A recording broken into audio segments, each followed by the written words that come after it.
यह कहानी है किसान रघु की, जो अपनी मेहनत और समझदारी से गांव का हीरो बन गया। जब उसके खेत पर खतरा मंडराया तो उसने जो किया वह सभी के लिए मिसाल बन गया। आइए देखते हैं रघु की अनोखी कहानी। गांव के चौपाल पर गांव वाले चिंतित खड़े थे।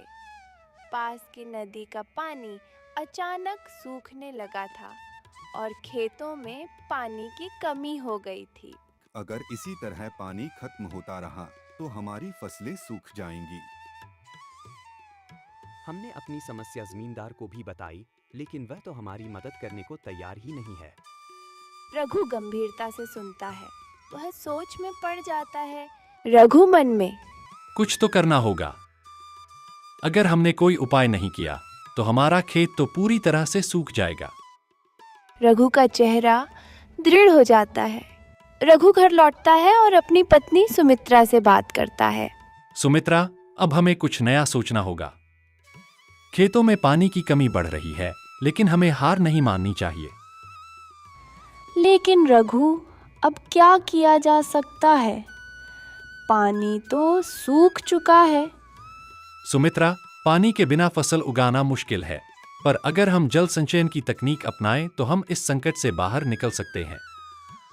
रघु एक पुराने जल संचयन प्रणाली के बारे में सोचता है, जिसे उसके दादा ने बताया था।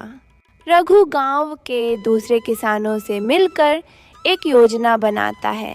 वह जल संचयन प्रणाली और ड्रिप इरिगेशन तकनीक को अपनाने का निर्णय लेता है।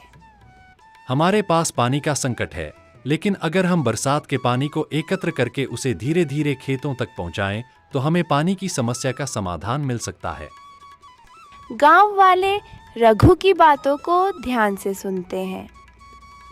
कुछ पहले संकोच करते हैं, लेकिन रघु के आत्मविश्वास को देखकर वे उसका साथ देने के लिए तैयार हो जाते हैं। ठीक है रघु, तुम जो कहोगे हम वही करेंगे। गांव वाले मिलकर बारिश के पानी को एकत्र करने के लिए नालियां और छोटे तालाब बनाना शुरू कर देते हैं। साथ ही ड्रिप इरिगेशन सिस्टम की स्थापना भी की जाती है। कई हफ्तों के बाद रघु और गांव वाले मेहनत से काम करते हैं और जल संचयन प्रणाली को ठीक से स्थापित कर लेते हैं। कुछ समय बाद बारिश का पानी एकत्र होता है और धीरे धीरे खेतों में पहुंचता है।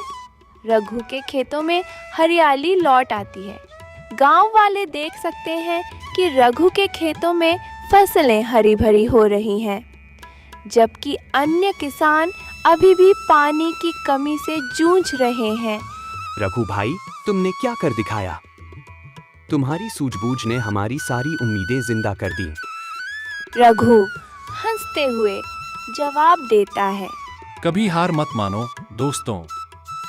अगर मेहनत और समझदारी से काम लिया जाए तो कोई भी संकट हल हो सकता है। कुछ महीनों बाद रघु का खेत लहलहाता है।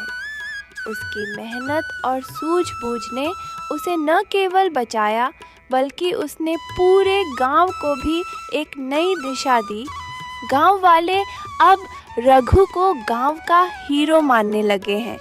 वे उसकी सलाह पर काम करने लगे हैं और जल संचयन प्रणाली को अपनाने लगे हैं। रघु, तुमने हमें सिखाया कि हर समस्या का हल होता है, बस हमें सही तरीका खोजना होता है।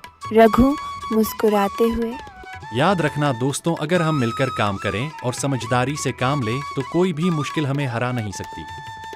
दोस्तों, इस कहानी से यह सीख मिलती है कि कभी भी मुश्किल वक्त में हमें हार नहीं माननी चाहिए। मेहनत, सूझबूझ और एकता से हम किसी भी संकट का समाधान कर सकते हैं। रघु ने यह साबित कर दिया कि सही रास्ता अपनाकर और सही दिशा में मेहनत करके हर समस्या का समाधान निकाला जा सकता है।